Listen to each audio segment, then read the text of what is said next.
So welcome back. So in previous lecture, we have seen the postulates of quantum chemistry and how that postulates are useful for our solving the various systems. Okay. There also we have seen the one important derivation for the Schrodinger time independent equation and the final equation that we have obtained for the uh, okay time independent equation is this. Okay. So this is the equation for the three-dimensional system.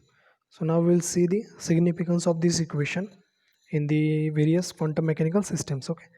So the wave function is the function of psi is the function of amplitude function. So it function may be real function or the imaginary function. But upon solving that imaginary or real function, the values obtained, that is the eigenvalues, are reals. Okay. So upon solving this Schrodinger time independent equation, which gives the several values for the wave function psi. Okay. So all these values does not have the any physical or chemical significance. Only those values which satisfies the following conditions are said to be the acceptable values of the Schrodinger wave equation. Okay. So the various functions that will satisfy the following conditions. So what are that condition for acceptable wave function? So again we are seeing that the wave functions must be single valued, it should be finite, and it should be continuous. Okay. So these three things that must be satisfied for the given equations, then only we can say that the given function is the acceptable wave function. Okay. And along with this there are the two things, that is the probability density or the integration of psi square or psi star psi d tau, it should be equals to 1 when we have condition of normalization, and for orthogonality it is equals to 0. Okay. So these five conditions which must be satisfied for the given wave functions. Okay. Now we will see the application of this wave functions application of these wave functions for the uh, various system. Okay. So first system is the free particle system. Okay. So for free particle, which is like something like we say that free particle which is free from any force. Okay. Free from any force. So free particle which is not subjected to any force or any potential barrier is said to move into the limitless space. Okay. So it does not have any force. Say suppose we have placed any particle into the vacuum. Okay. So the condition of free particle is that some particle is being placed into the vacuum which does not have any type of force. Okay. So as if like in this space. Okay. So for linear motion of a particle, the Hamiltonian operator which is given by, okay, so Hamiltonian operator is what? So Hamiltonian operator is the total energy operator, which is nothing but h square upon 8 pi square m into d2 into dx square into v of x. Okay. So my Hamiltonian operator is the component of kinetic energy and potential energy. Okay.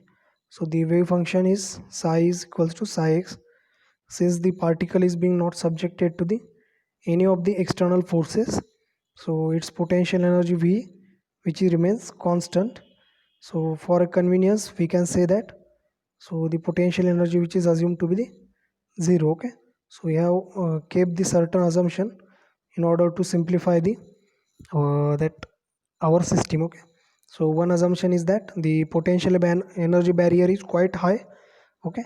And the uh, that potential energy inside the given barrier is the 0. So the Schrodinger equation will turn out to be what?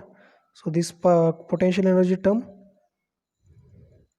comes out to be the 0. Okay. Potential energy will remain 0. So finally we get the equation as the Schrodinger time independent equation as the d2 psi upon dx square plus 8 pi square m upon h square into e into psi of x.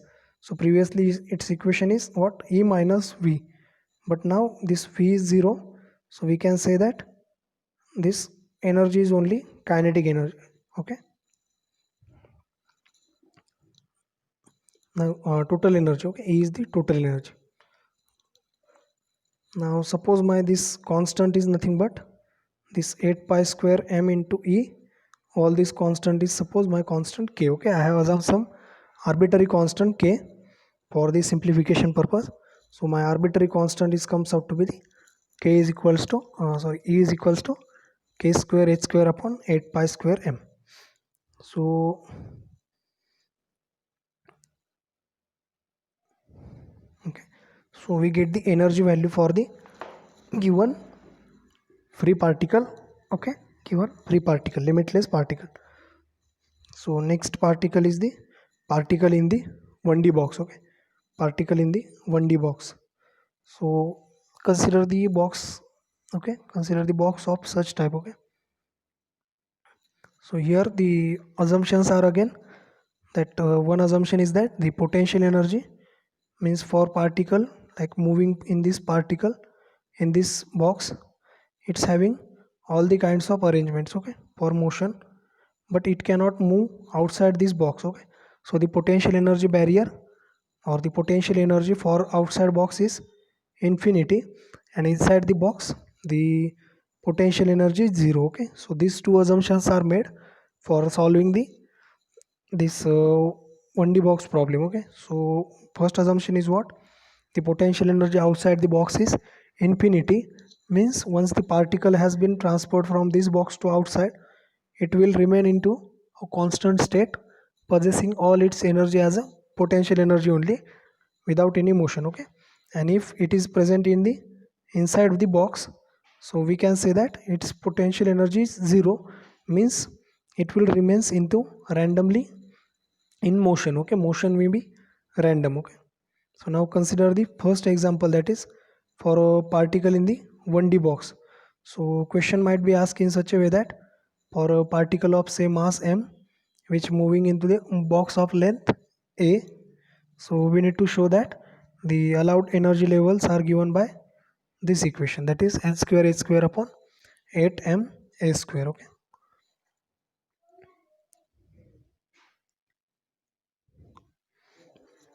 so now consider this particle in the box. Okay, so particle in the one dimensional box is given by, okay, so here we have seen the, okay, arrangement for the particle in 1D box. Okay,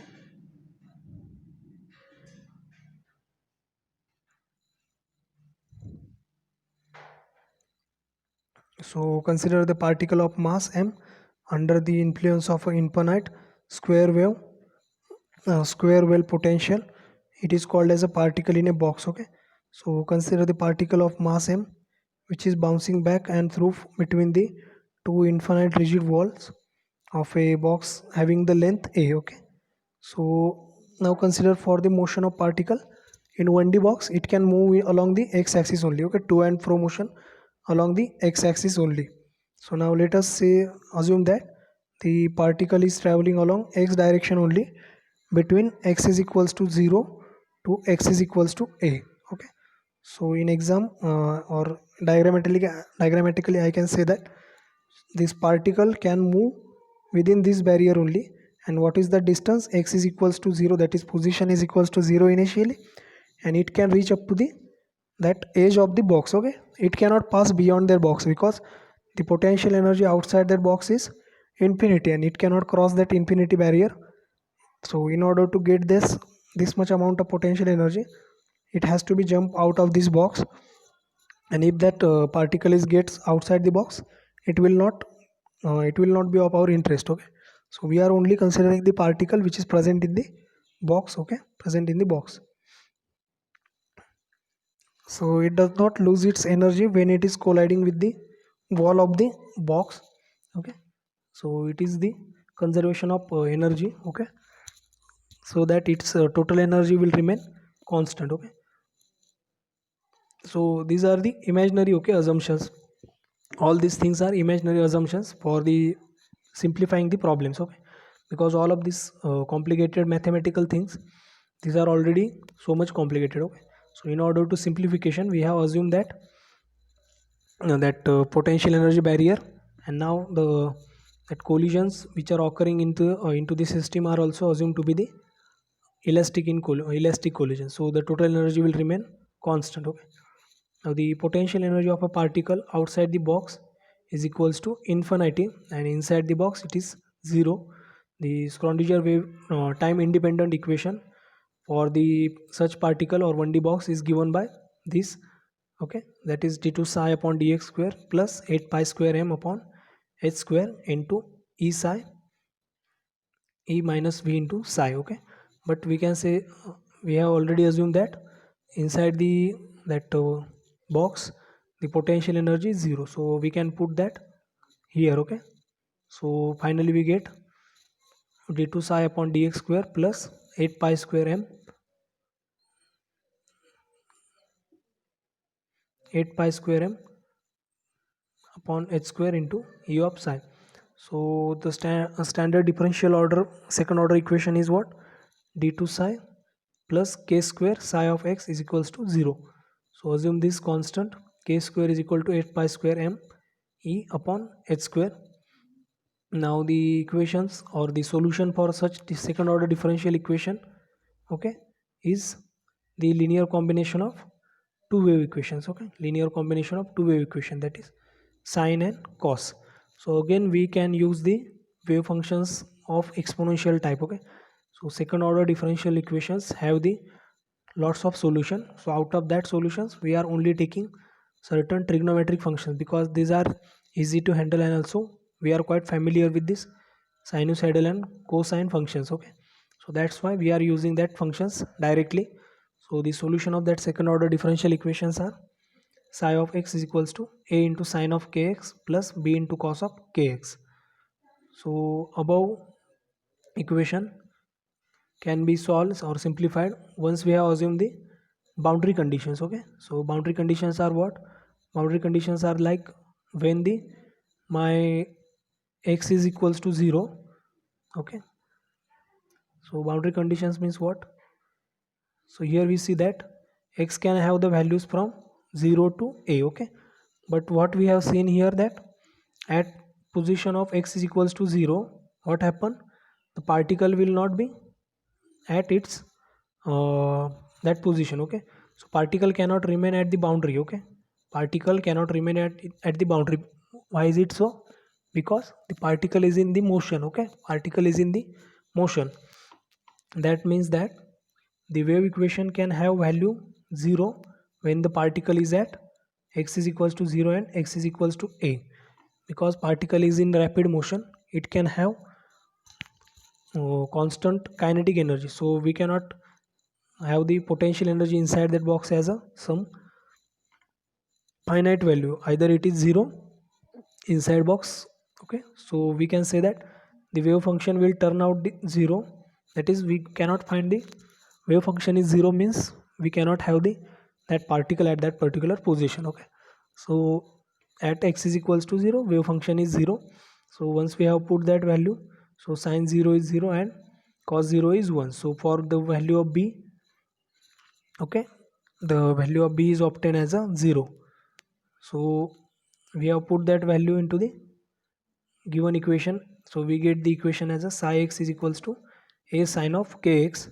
Now we will put the second boundary condition, that is when x is equals to a, my wave function is again turn out to be sorry, my wave function is also turn out to be 0. Why is it so? Again we say that this x is equals to a means we are having the boundary conditions. Okay, boundary condition, and at the boundary we have already seen that wave function is 0. Okay, so we'll put that equation in above equation. So 0 is equals to a into sine of k.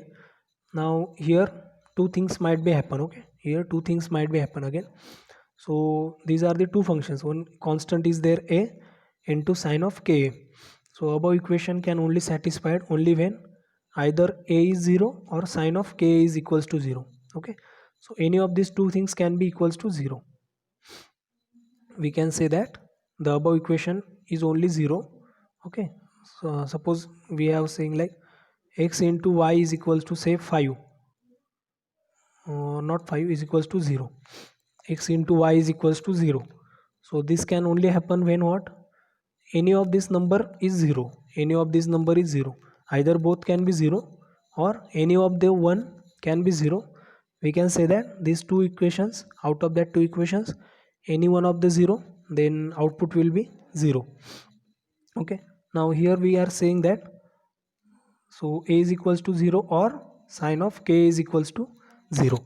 Now if suppose my a is equals to 0, and previously when we have put the condition number 1, what we have obtained, that b is equals to 0.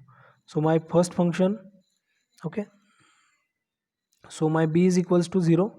Now if I am assume that again that a is equals to 0, my then overall wave equation will be what, 0 into this function plus 0 into again this function. So my overall wave function obtained as a 0. So does that make any sense? So no, it does not make any sense for our 1D box. So we cannot assume that a is equals to 0. If we assume that a is equals to 0, then overall wave function becomes 0. So we cannot get any significant values or any significant equation. So we have to assume now here that this another term, that is sine of ka is equals to 0. So sine of ka is equals to 0. So this assumption we have to make in order to satisfy the above equation. So in order to satisfy this equation, okay, this equation, we have to assume that sine of k is equals to 0. So sine of k is equals to 0, or we can simply say that sine of ka is only 0. So sine angle 0 is when sine is what, sine is either 0, then sine 0 is 0, then sine 2 pi is 0, okay, sine pi is 0, sine 3 pi is 0, sine 4 pi. So we can say that integral multiple of sine angle with pi function, okay, with pi functions integral multiple of a sine function is a 0. So we can say that when the angle ka, okay, when the angle ka is equals to n pi, we say that the function will turn out to be 0. So for the value of k, we can say that k is equals to n pi upon a. Okay, k is equals to n pi upon a, and again we are squaring because for the that simplification purpose we have taken the k square as a constant. So we are squaring that equation, k square is equals to n square pi square upon a square. So we have substituted that value in this equation number 4. So we get, okay, n square pi square upon a square, which is equals to 8 pi square m e square upon h square. So the value of e, okay, the value of e is n square h square upon 8m a square, okay, 8m a square. So this is the energy of a 1D box, okay. So this is the energy of a 1D box. So here we are seeing that energy of 1D box is depending upon this value of n and value of a and value of m, okay. So once we have fixed the length of a box, that is once we have fixed the length of a box, that is a, mass of a particle m, so the energy of a box will depends only upon the this value of n, okay, value of n. And again the value of n, that is integral number n cannot be equals to 0. So n cannot be equals to 0, it can have the value of only, so n can have value of 1, 2, 3, 4, okay, up to so on.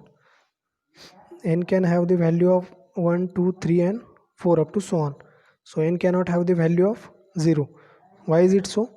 So suppose my n value is comes out to be the 0, okay, n value comes out to be the 0, then my overall energy is turn out to be again 0. Overall energy will be 0. So if my energy is become 0, so does that particle, this, okay, this energy, kinetic energy is 0. So does this make any sense? No, okay. So the energy is 0 means particle does not exist, okay. So energy, if the energy of a particle is 0, so it does not exist. So for existence of a particle, the value of this n should be 1, 2 up to so on, okay. It is a whole number, okay, whole number. So we can say that n can be have value of 1, 2, 3 up to so on, okay. And this n having the value of 1, 2, 3 up to say So this is quite familiar numbers. Okay, this is quite familiar number, and here only we have obtained the first quantum number, that is principal quantum number. Okay, so there are total 4 quantum numbers, that is principal quantum number, okay, principal quantum number, then azimuthal quantum number, spin quantum number, and magnetic quantum number. Out of that we are obtained the first quantum number, that is principal quantum number. Okay, remaining quantum number, that is L, that is azimuthal quantum number, spin quantum number, and that magnetic quantum numbers. Okay, magnetic quantum number and spin quantum number, will obtain these 3 quantum number in the next semester. Okay, so but by solving this 1D box we get to know that how will you get the values of principal quantum number. Okay, and there we have, in inorganic chemistry we have seen that this principal quantum number can have values ranging from 1 to, okay, 3 up to so on, and this principal quantum number cannot have the value of 0, means the shell cannot be 0. Okay, if the shell is equals to 0 or the energy is equals to 0, means that particle is not existing at all. Okay, so suppose my first energy level or 0 point energy level will be what? So my first energy level is only when n is equals to 1. So my n is equals to 1, the energy is turned out to be E is equals to h square upon 8m a square. Okay, 8m a square. So this is the energy of my 1D box. Okay, 1D box. So for 3-dimensional box we will see that in the next lecture. Okay.